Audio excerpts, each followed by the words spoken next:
napadpad na nga po dito sa Nanay Simeng ang mga artistahin dahil sa pangmalakasang halo-halo at napakasarap na chami na tamis anghang. Kaya talaga namang binabalik-balikan at hinahanap-hanap ng mga katulad namin. So bali ito nga pala yung araw kung saan tayo ay magpapa-advance ng pakain para sa ating kaarawan dahil nalalapit na po ang ating birthday. Kaya ito ay mandatory sa aming grupo na ang bawat kasapi, kasapi talaga, ang bawat kasama namin kada may karawan o may birthday ay kailangang magpakain ng worth 1,000. May presyo talaga.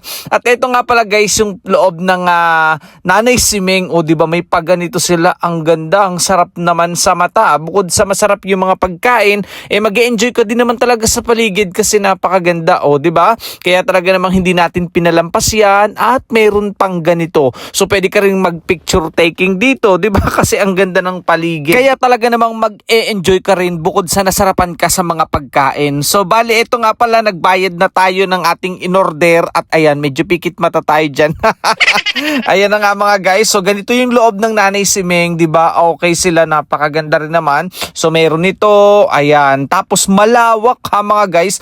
Napakarami ng table kung saan ka pwedeng pumesto. Meron parang mga claw machine ito, o di ba? Kaya pag may kasama kayong anak or mga kids, ay mag-e-enjoy din naman talaga dito. Tapos yan, so bali doon yung table namin, 16 and 17. At dito nga, ayan, aliw na aliw kami dito, lalo na kasi kapag humahangin. At eto, dumating na nga po yung dalawa pang artistahin na kasama namin.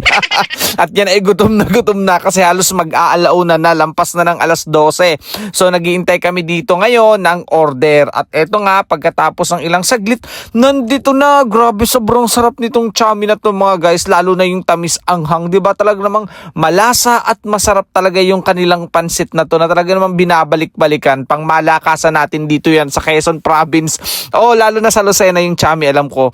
At eto na nga mga guys, yung napakasarap at napakasosyal nilang halo-halo. Grabe, ang sarap nung yelo nila, nung crush ice nila. Talaga namang lasang gatas. Milky talaga mga guys. Tapos sa dila, ay nako, napaka-smooth mga guys. Kaya ang sarap. Tapos itong Santo Cristo na tinapay na to, grabe, the best din talaga mga guys.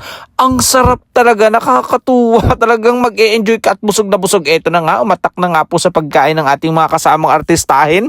At talaga naman nag-enjoy. So ayan, di ba? Kitang-kita naman sa mga mukha. Talagang sarap na sarap sila. And then sabi ko nga, ako video kaya ako naman, papakita ko na ako naman yung kumakain. Ang hirap pala pag ikaw yung video talaga namang nakakaligtaan mo na videohan yung iyong sarili.